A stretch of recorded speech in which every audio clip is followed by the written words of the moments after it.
All right, today we're going to deconstruct an argument, a pretty provocative one, and you've probably seen it floating around online. It really takes aim at the standard public narrative that pops up after certain tragic events. So let's just dive right in and follow the logic piece by piece. So right off the bat, the whole thing starts with this question. And you can see it's meant to grab your attention, right? It's a hook. The speaker is basically saying, hey, pay attention to this pattern. You might not have noticed it before.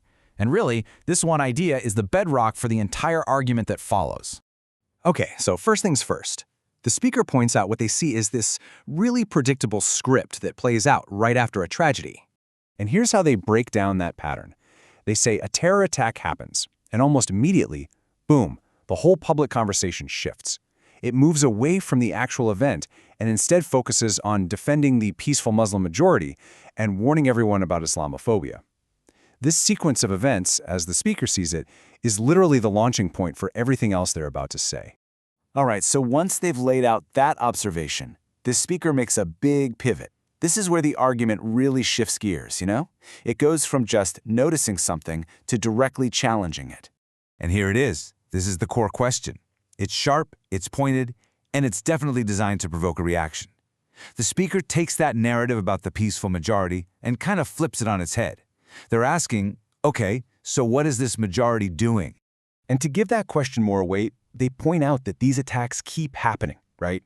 In country after country. They use this as evidence, basically implying that whatever the majority might be doing behind the scenes, it's not working to stop the violence. At its heart, this is a demand for accountability. So where does all this questioning lead? Well, it builds up to the main claim of the whole argument, an accusation of silence. At this point, the speaker stops asking questions and starts giving what they believe is the answer.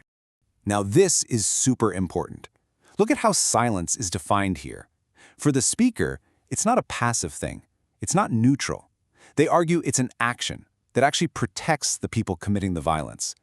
That reframing is everything, because it changes the claim from people are being quiet to people are being complicit.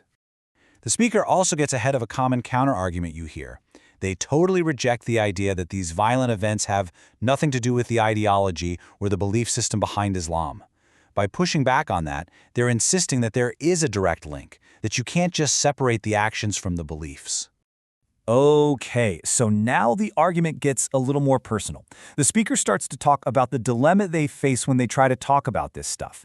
They frame it as a clash between what they see with their own eyes and the social labels they get hit with. And this lays out that conflict perfectly. On one side, you have the speaker's perspective, which they call just having common sense or seeing things for what they are. And on the other side, the consequence they say they face for doing that being called a bigot. So they're really highlighting what they see as the high price for speaking their mind. And this question just sums up all that frustration, doesn't it? It's thrown out there to the audience as a challenge. The implication is that this social pressure, this fear of being labeled, is effectively shutting down a conversation that they believe absolutely needs to happen. But the argument doesn't just stop there, with frustration. It actually escalates into a pretty stark warning about what they see as the real-world consequences. This is where they lay out what's at stake. Yeah, according to the speaker, we're way past a simple debate about words. They draw a direct line from that whole pattern of communication we talked about at the start, all the way to very real, very tragic results. And here's their cause and effect, broken down. Step 1, a refusal to tell the truth, which for them ties right back to being silenced by that fear of being called a bigot. And step 2, the tragic result, more innocent lives are lost. It's presented as a simple, almost inevitable 1-2 punch. Then to wrap it all up, the speaker doesn't mince words. They call the whole situation nonsense. There's no gray area left.